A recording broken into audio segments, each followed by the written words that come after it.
Hi, it's me again with Corel Draw Tips and Tricks, part 4.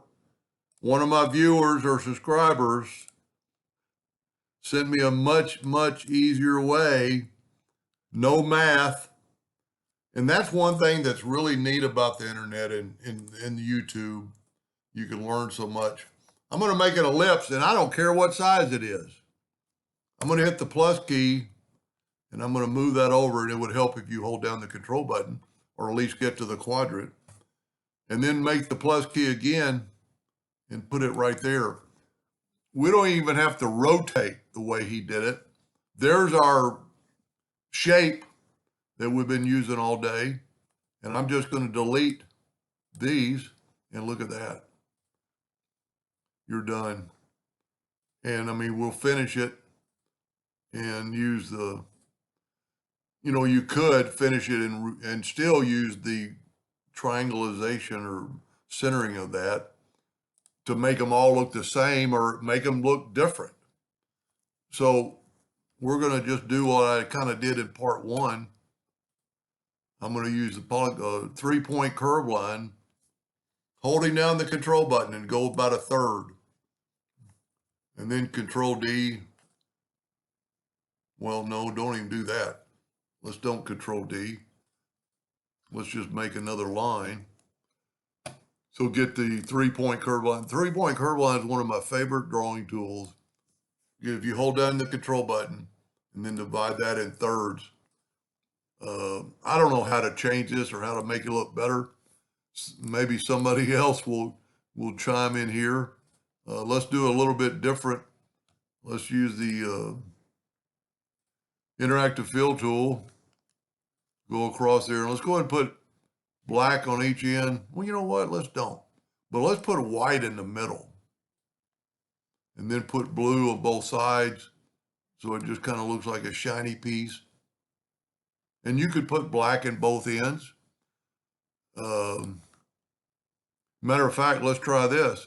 Let's go to the color eyedropper, the attribute eyedropper. Take a sample of that and go here, and then get the interactive fill tool on that one, and go right here to reverse the fill, and look at that. And then you get the color or attribute eyedropper again, take a sample of the first one and put it there. So we still need to use the center of this. So for just a second, I'm going to move that out of the way.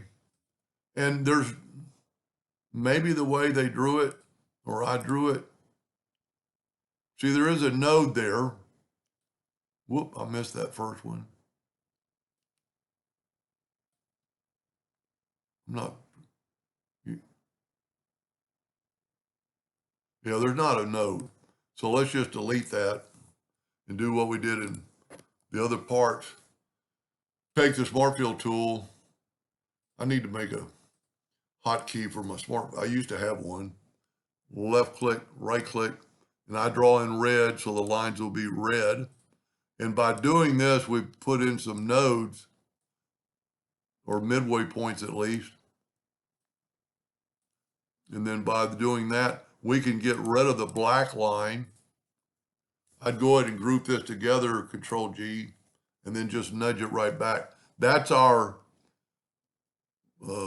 centering point. So now we could actually get rid of all this red lines and nudge.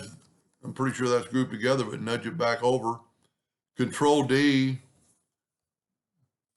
hit the rotation to there. It's going to say intersection, and rotate it 120 degrees. And then you can just delete this and have that. So for that viewer or subscriber, I really appreciate it. Anytime you find something that I did not wrong, but you could do it differently, let me know. Hope that helps somebody someday, and thank you for watching.